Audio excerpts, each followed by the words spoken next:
ममता बनर्जी की तरह अखिलेश यादव भी खुद अपनी लड़ाई कोर्ट में लड़ने जा रहे हैं। जी हां, अखिलेश यादव ने इसको लेकर बड़ा ऐलान किया है। मतदाता विशेष पुनरीक्षण अभियान यानी कि एसआईआर और वोटर लिस्ट की ड्राफ्ट सूची को लेकर जिस तरह से पश्चिम बंगाल की मुख्यमंत्री ममता बनर्जी मोर्चे पर डट गई हैं, ठीक उसी पैटर्न पर अखिलेश यादव उत्तर प्रदेश के लिए प्लान तैयार कर रहे हैं। अखिलेश यादव आज अचानक कन्नौज पहुंचे और हर मुद्दे पर उन्होंने बेबाकी से अपनी राय रखी। एक सप्ताह के अंदर दूसरी बार अपने संसदीय क्षेत्र पहुंचे अखिलेश यादव ने सभी को चौंका दिया।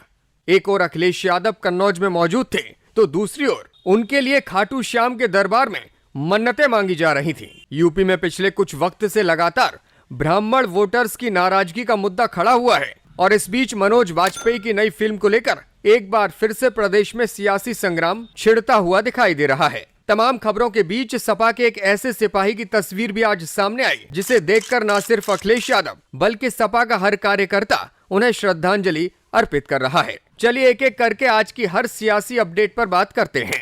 अखिलेश यादव किस तरह से आक्रामक तरीके से अपनी जंग लड़ने की तैयारी कर रहे हैं, इस पर आगे बात करेंगे, लेकिन पहले ये तस्वीर देखिए। सपा के गढ़ मैनपुरी से वैचारिक अटूटता की ये तस्वीर सामने आई है जिसे देखकर हर कोई हैरान है। महुली खेड़ा गांव के रहने वाले समाजवादी पार्टी के पुराने सिपाही राधेश्याम यादव अब इस दुनिया में नहीं रहे, लेकिन अपनी अंतिम विदाई को लेकर उन्होंने जो इच्छा जताई थी उसने हर जगह उनकी चर्चा छेड़ दी है। राधेश्याम यादव पार्टी से इस कदर जुड़े थे कि उन्होंने अपनी मृत्यु से काफी पहले ही एक सफेद कपड़े पर अपनी अंतिम वसीयत लिख दी थी। उन्होंने अपने हाथों से लिखा था, अंतिम यात्रा का प्रयास हो, कोई भी सीजन हो, एक लाल टोपी तथा पार्टी के झंडे को शव के ऊपर डालकर यात्रा निकलनी चाहिए। हैरानी की बात यह है कि उन्होंने इस कपड़े पर 7 जून 2024 दिन शुक्रवार की तारीख के साथ बाकायदा हस्ताक्षर भी किए थे, जैसे कोई कानूनी दस्तावेज तैयार किया गया हो। आज उनके निधन के बाद परिजनों ने उनकी इस आखिरी इच्छा को उनके आदेश की तरह स्वीकार किया और उनके पार्थिव शरीर को पार्टी के लाल हरे झंडे से लपेटा गया। सिर पर लाल टोपी सजाई गई जिसे पहनकर उन्होंने जीवन भर संघर्ष किया था।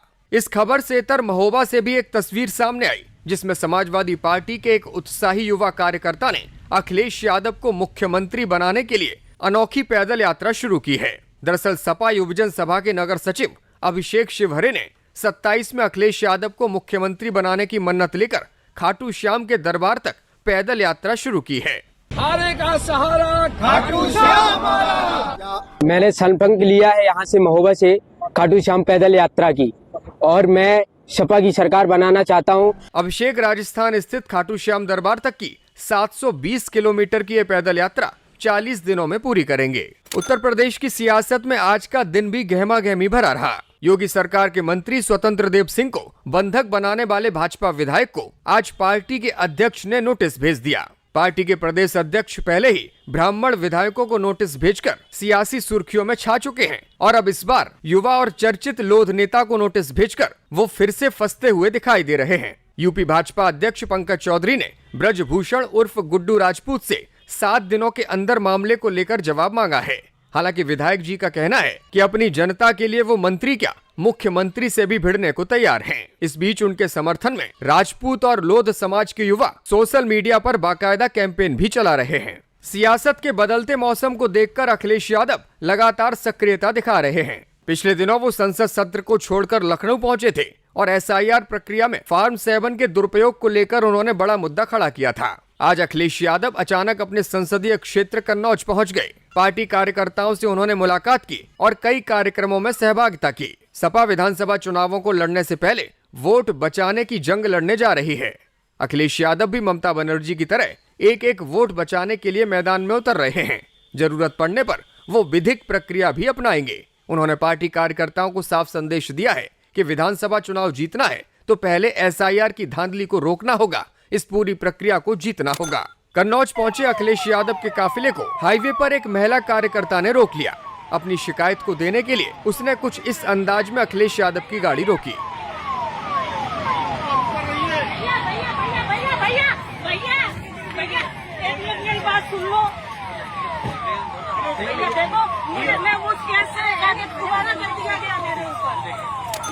मनोज वाजपेयी की नई फिल्म घूसखोर पंडित को लेकर अखिलेश यादव ने सीधे सरकार पर निशाना साधा।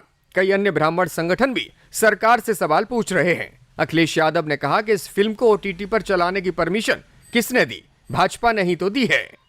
क्या ये ओटीटी पे चलाने की परमिशन किसने दी? बीजेपी ने दी।